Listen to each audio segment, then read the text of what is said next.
Hello YouTube, this is DVD Review Studios here, and today I'm going to be doing a review on Star Trek The Next Generation Season 1 on DVD. This is the hard plastic box set version. You can also grab a slimline version, which I don't really like personally. These thicker edition box sets are far more advanced looking, more sci-fi, and therefore more appropriate to Star Trek, so I really do like the design of these. The actual season itself, Season 1, I really thoroughly enjoyed it. It was a pleasant surprise. After reading all the negative reviews of some of the episodes online, I was expecting a complete catastrophe of the season, but quite the opposite. I really liked it. Some episodes are hit and miss, but that's pretty much with any show really. But yeah, overall I really liked it. Some episodes were phenomenal. The writing was pretty much on point throughout. It was really consistent. The only thing that I would say was inconsistent was some of the characters, and that's pretty much it really. So I really thoroughly enjoyed Season 1. So what actually got me into Star Trek The Next Generation in particular was the movie Star Trek First Contact, which I would recommend regardless. It's a really cool action-packed movie, but some of the characters in here, such as Data, Jean-Luc Picard, Worf, really intrigued me to check out the actual Star Trek TNG series itself. So First Contact I would recommend regardless if you're a Star Trek fan or not. It's a really cool movie. The Borg villains are phenomenal, and I cannot wait to see those in seasons 2 and 3. But yeah, the Season 1 overall is a really good series. I really liked it. The box set itself is a 7-disc set featuring 25 episodes. It's rated PG, and on the back we have an image of the contents of the box set and the total running time, which is 1,131 minutes. Just try and focus there. And I rated PG, as I said before. So that's the crummy little card thing, which I would imagine people would throw away. I've just kept it for the purpose of the review. So the actual box set itself is really well made, very nicely structured overall, and just looks phenomenal. So on the front we have an embossed Starfleet logo. On the side, inverted, we have Star Trek The Next Generation and a little number 1 at the bottom, and then inverted on the back, which helps you actually put all the box sets together on the shelf, just so that none of the Starfleet logos that are sticking out clash with one another. Inverted on the back, we have an inverted Starfleet logo to match the corresponding one where you line up all the box sets, etc. So that's pretty good. The box set itself, really nicely done. How you open it, you just pop the top, lift up the lid, and within we have a little digipack, a Star Trek logo on the innards of the purple, and then beneath the little digipack we have a small booklet of episodes. So let's take a quick look at the box set. So here is the digipack, pretty basic, just a tiny little box set. On the front of a little slipcover we have Star Trek The Next Generation, on the side number 1 Star Trek. So that's pretty much it for the slipcover. Slide this off, and within we have an image of the Enterprise, and then we have the 7 discs, which this stretches to a ridiculous size. And the disc artwork is literally just the schematics of the Enterprise ship, which are pretty basic, and I believe this artwork sort of continues on the other seasons as well.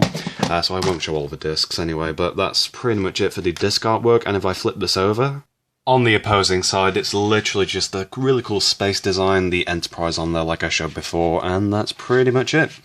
So that's the inside box set. And finally, and most importantly, we have the episode guide. So within the first few pages, we have a couple of minor character profiles. So we have Captain Jean-Luc Picard, Will Riker, Worf, Geordi LaForge, Deanna Troi, Data, Beverly and Wesley Crusher, Tasha Yar, and the Enterprise ship, which has bizarrely made it onto the characters list. And then we have the episodes spread over the 7 discs, which I'm not going to go through every single episode. That would be really tedious, but I will give a mention to those episodes that do deserve it. So disc 1 we have Encounter at Farpoint, which is an extended episode, double the length, and honestly it wasn't awful, but it wasn't great either. I was expecting a little bit more from the first episode. It revolved around the character of Q, which is a well-known Star Trek Next Generation villain, and it was okay I guess, but I did expect a little bit more. The Naked Now, possibly the worst episode on the box set, where the entire Enterprise gets infected by a disease that makes every character drunk, and honestly I don't know why I cracked up so hard at Data frolicking around like some kind of limbless penguin. It was just absolutely hilarious. And Code of Honor, which was a really good episode revolving around Tasha Yar. Disc 2, The Last Outpost, which began some of the sort of aliens that were introduced into the series, proper aliens. So we have the Ferengi featured in that episode, which was quite cool. Where No One Has Gone Before, good episode. Lonely Among Us, not the best. And Justice I quite liked, which was revolving around Wesley Crusher, who ended up on a distant planet and broke some of the laws of the planet and was put to death for falling into a garden. Yeah. Disc 3, The Battle, Hiding Q, which is a pretty good episode where Will Riker is granted sort of omnipotent powers from Q, which obviously it's going to be a trick. Haven, which was a pretty good episode, and The Big Goodbye, which I would say The Big Goodbye was the best episode on the box set, actually. Revolved around Jean-Luc Picard using the holodeck and creating a 1940s sort of detective office as a little fantasy of his, and things go wrong where the simulations actually come to life. And overall, the episode is pretty good. I quite enjoyed seeing the characters actually delve into that world, as the holodeck was pretty much sealed off from the rest of the Enterprise until the end of the episode, and it was quite funny in some areas, and overall just a really enjoyable episode. So The Big Goodbye I would recommend as a solid standalone episode of Star Trek TNG. Disc 4, Data Law, where Data has an evil brother called Law, which is a really good episode and gave quite a lot of background context to the character of Data, who is an android. And then we have Angel 1, 11001001, definitely not a Futurama reference there.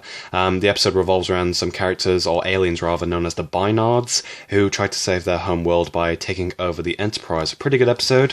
And then we have Too Short a Season, which was a really sort of mediocre episode, to be honest.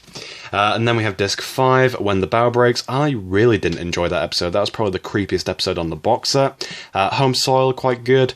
Coming of Age was very enjoyable, and Heart of Glory, which I guess was okay. Honestly, I was expecting a little bit more from these sort of wild Klingons that aren't like Worf, to be honest. But yeah, it was enjoyable, but not perfect. Disc 6, The Arsenal of Freedom, Symbiosis, Skin of Evil, which I really didn't like that episode, in particular just because Tasha Yar died, which apparently she makes a comeback. The timeline of the Star Trek universe does get rewritten, but it wasn't really a great episode, and definitely not a great death. And We'll Always Have Paris, which is quite an evocative episode where Jean-Luc Picard relives some of the sort of older memories of his within the holodeck, and it's all based around a woman, which is quite good. And Disc 7, we have Conspiracy and The Neutral Zone. Conspiracy was very, very strange, and the Neutral Zone was quite good. It's kind of forgettable, to be honest, but the Romulans were very good at the end. So that's pretty much it for Star Trek The Next Generation. I really thoroughly enjoyed this season. Very different to what I would usually watch, and overall very enjoyable. Some episodes, as I said, were hit and miss, but the vast majority are very good, and some of them are complete gems that I would highly recommend to anybody. So that's pretty much it for Star Trek The Next Generation Season 1. Be sure to leave a like down below. Let me know in the comments what you thought of this review and what you thought of the Star Trek series yourself if you're a fan. By all means, you can follow my Twitter account. I'll put a link to that in the description down below, and subscribe to me here on YouTube. Thanks for watching.